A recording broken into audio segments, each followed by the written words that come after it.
হিসাবে আমরা ঘোষণা করতে পারবো। উপস্থিত থেকে আমাদের এই বাল্য বিবাহ নিরোধ সমাবেশকে সুন্দর এবং সার্থক করার জন্য বাংলাদেশের প্রতিটি জেলা এবং উপজেলা একযোগে কাজ করে যাচ্ছে বাল্য বিবাহ নিরোধে। প্রচার করে আমাদের হরিরামপুরকে বাল্য বিবাহ মুক্ত করার জন্য সহযোগিতা করবেন। আপনারা প্রতিটা ক্লাসের বয়স 18 বছরের নিচে মেয়েদের ক্ষেত্রে এবং আমি একজন কন্যা শিশু কথা বলবো যার বিয়ে হয়েছিল 8ম শ্রেণীতে পড়া অবস্থায় 15 বছর বয়সে। তিনি ছিলেন ক্লাসের ফার্স্ট গার্ল। তার ছেলে আজকে মানিকগঞ্জের অতিরিক্ত জেলা প্রশাসক। আমি আমার মায়ের কথা বলছি। প্রেসার তো হয়েছিল, সে তখন একে ওটা প্রতিবাদ করে সে আজকে বাংলাদেশের আইকনে পরিণত হয়েছে।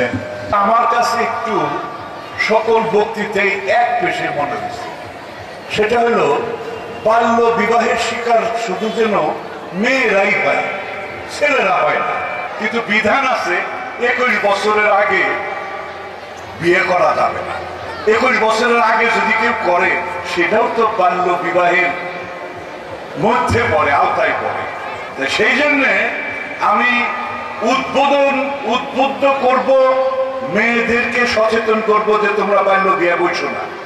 গার্জেনদের সতর্ক করব, আপনারা মেয়েদেরকে বাল্য বিয়ে দিয়েন না। ছেলেদেরকে উদ্বুদ্ধ করতে হবে, 21 বছরের আগে নিজেকে ধ্বংস করে দিও না। নিকৃষ্ট আপনাদের কাছে মন জয় করতে পারেনি সেই অদম মহিউদ্দিনকে আসন্ন জেলা পরিষদে মনোনয়ন দিয়েছে। 28 তারিখে সেই নির্বাচন। এখানে যারা চেয়ারম্যান মেম্বাররা আছেন, উপজেলা চেয়ারম্যান ভাইস চেয়ারম্যানরা আছেন, তারা আমার ভোটার। 65 বছর বয়স হল, জীবন সাহায্যে এসে আমি আপনাদের সকলের ভোট চাই। আর যারা ভোট দিতে পারবেন না, দোয়া থেকে আমাকে কিন্তু বঞ্চিত করবেন না। হবে না, হবে না। তো আমরা এখন কি করব? বাল্য বিবাহকে লাল কার্ড দেখিয়ে দেব। এই মাঠ থেকে তোমাদেরকে সেই অঙ্গীকার করতে বলছি, যদি তোমরাও না পারো, আমরা তো আছি। এসপি সাহেব সাথে সাথেই পুলিশ পাঠিয়ে দিবেন। ইউনো সাহেব তোমার কাছে যায় হাজির হয়ে যাবে। আমি বলবো যে যদি এই ধরনের কোনো উত্ত্যক্তকারী কথা বলে, ইফটিজিং করে, আমরা একদম কঠোর আছি এখানে।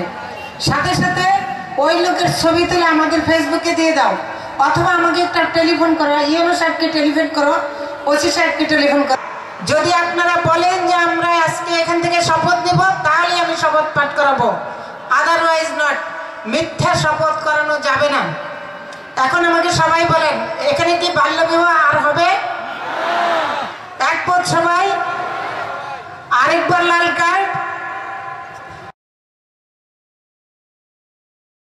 আচ্ছা, ধন্যবাদ সবাইকে। আমি অঙ্গীকার করিতেছি যে কখনো বাল্য বিবাহ করব না, প্রত্যক্ষ ও পরোক্ষভাবে কোনো সহায়তা করব না। বাল্য বিবাহের কোনো সংবাদ পেলে তাৎক্ষণিকভাবে স্থানীয় প্রশাসন, আইন প্রয়োগকারী সংস্থা ও জনপ্রতিনিধিগণকে অবহিত করব। আমি বাল্য বিবাহ নিরোধে জনসচেতনতা তৈরিতে সহায়তা করব। আমিন। 14 বছর হইলেই 15 বছর হইলেই আমরা মনে করি বিয়ে দিয়ে তাড়াতাড়ি দায় মুক্ত হয়ে যায়।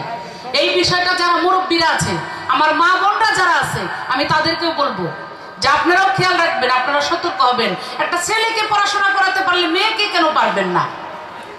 আর একবার কি ভাববেন না, আপনি যেই দুঃখে কষ্টে জীবনযাপন করছেন আপনার মেয়েটার কপালেও সেই দুঃখটা হোক, এটা আপনি একটা মেয়ে হয়ে কিভাবে চান?